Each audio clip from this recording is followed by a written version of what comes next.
check it out. We are so excited to have this book come out. It's divided into sections. Sean talks a little bit at the beginning about his process and history of his artwork, but then he just kind of dives right into it. And you can see his earliest work at the beginning of the book. Moving forward into our work on Peepoo, when we first got together, and continuing on into various art styles that he started drawing in and doing different projects with. You can see some proto-Dungeon Degenerate stuff right there. Lots of different styles. He was working in different media here at the beginning before he kind of settled into the one thing that he was doing. The book is really awesome. It features just a ton of different artwork, behind the scenes stuff that nobody's ever seen, previously published stuff. These are paintings. He talks a little bit about some of the different projects that he's done over the years and where he was going with them.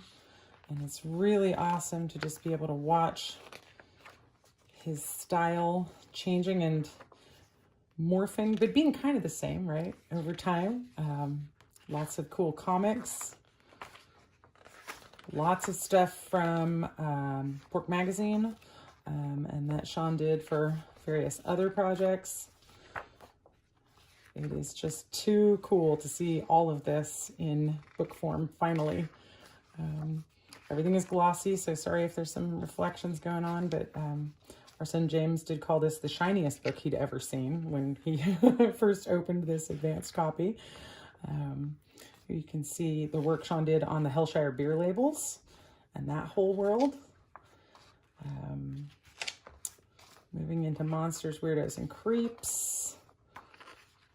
And his Hedda Uma stuff that he was doing. This is really fun for me because, of course, I've been watching him do all of this in real time over the last 20 years, and getting to see all of it collected together in one book is pretty amazing. Concepts for video game projects, concepts for the Mega Mall,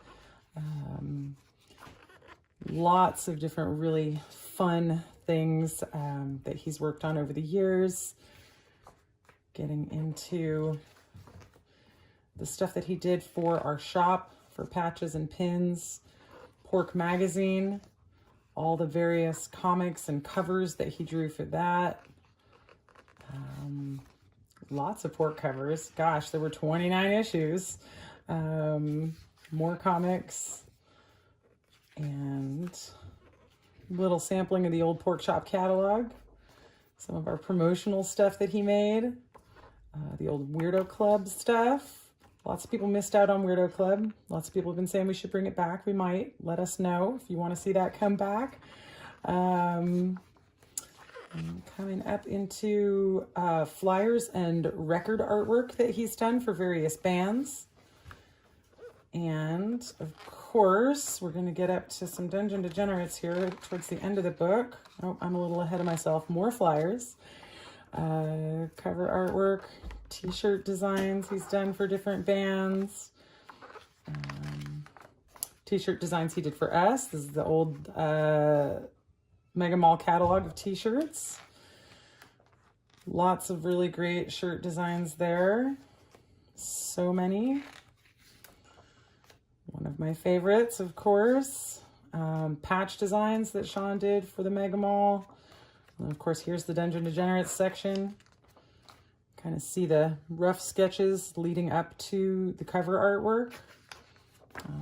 Adventurers and monsters and all kinds of other things in here.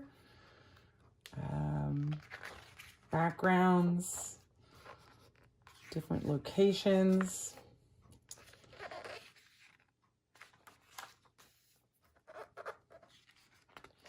Almost overwhelming. Not quite, but almost. A Halloween section here at the back of the book. Sean's actually going to be working on a Halloween book next.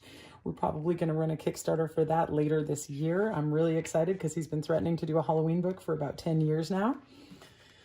Poster designs that he's done. Matzo Ball Stew, a very short-lived character. And the book ends with the work in progress of Tarot Goblinko, or Goblinko, depending on how you want to say it, showing off some of the cards that he completed before he had his stroke. We don't know exactly what's going to happen with that project, but he is working towards full recovery and being able to pick back up with it. So hopefully you'll see that from us soon. There it is, the book, Acid Vomit.